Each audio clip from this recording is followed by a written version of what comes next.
Hello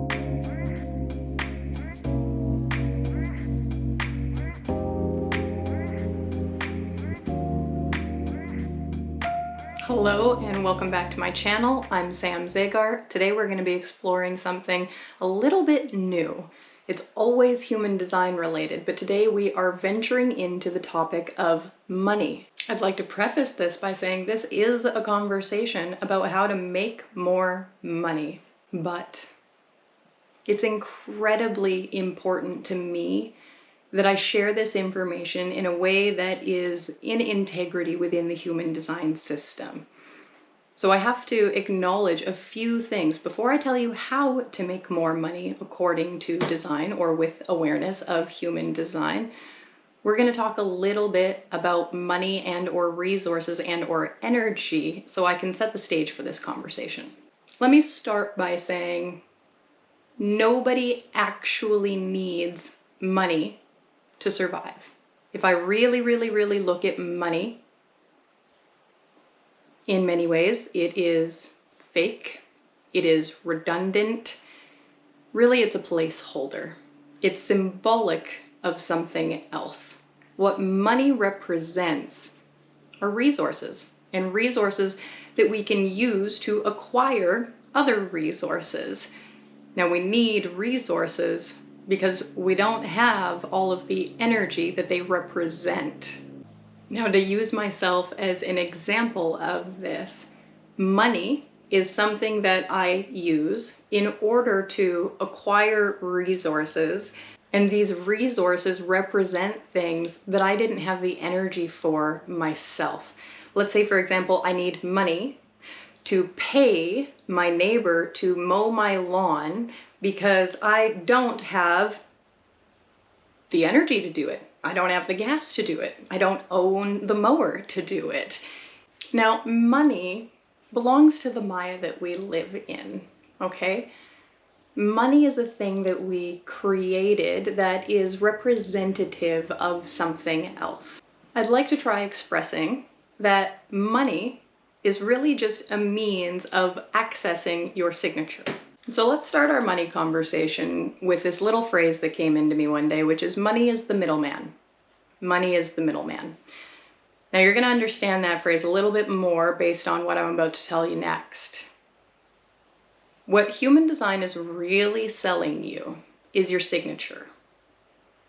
But most of you are of the belief or the conditioned mindset, without even necessarily realizing it, that you need money in order to experience your signature. In fact, you need money to pay for your signature.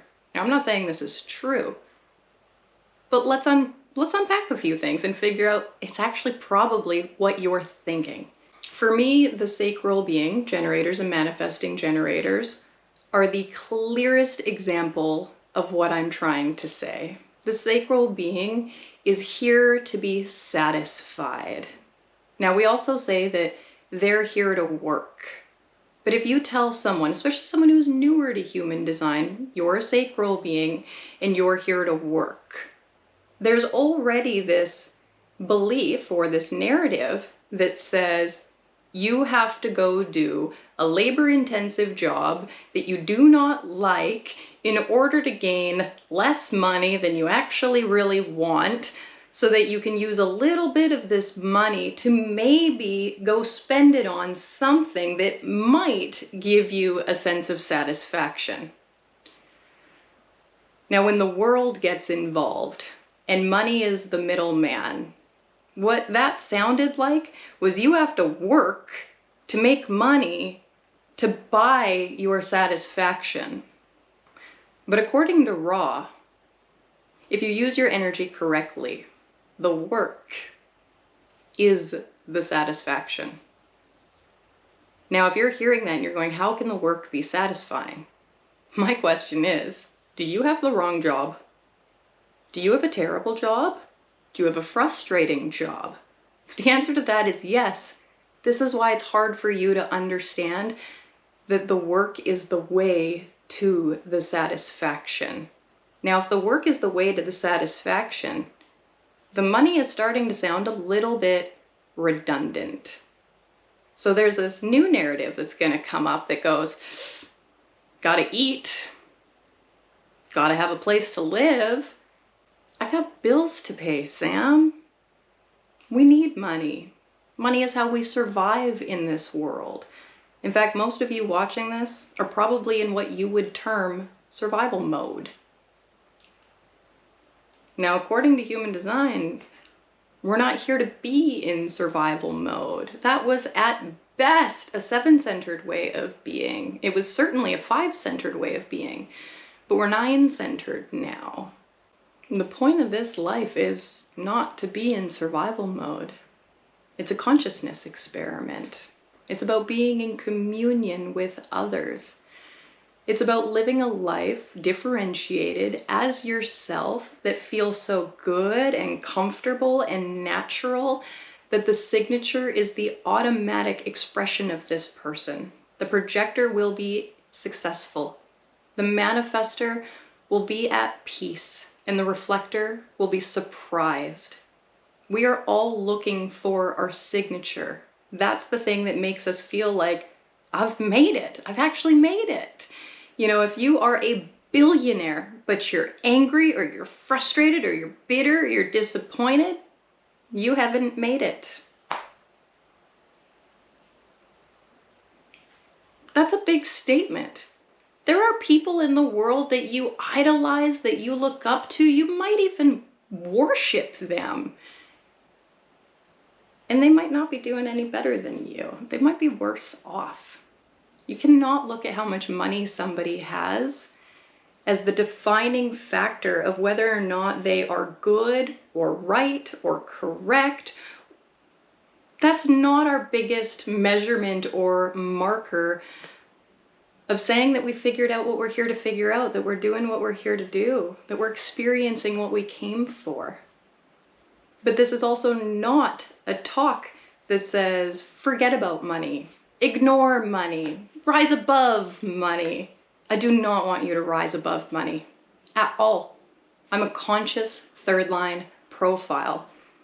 I want you to experience what the Maya has to offer, the material gifts that the Maya has to offer. But I also want to support you in doing this in a way that feels good, that lands at your signature, that keeps you in integrity, not only with yourself, but with the system of human design. So let's talk about how you can make more money with awareness of what the human design system is in a way that's actually going to feel good. Let's talk about the undefined or open centers of the body graph. If you have your own body graph, maybe you have it memorized at this point, what are your undefined and open centers? Ra calls these profit centers. But this can be done in a terrible way. It can be done horribly, absolutely fucking terribly. Now, human design is a system that is very much based on dualities. It's a dualistic system, which means that for everything that there is this yes, there is also this equivalent no. You know, maybe the yes is the true self and the no is the not self. Really what we're going to be contrasting here is a true self beneficial way of dealing with undefined and open centers, or a not self detrimental way of dealing with undefined and open centers.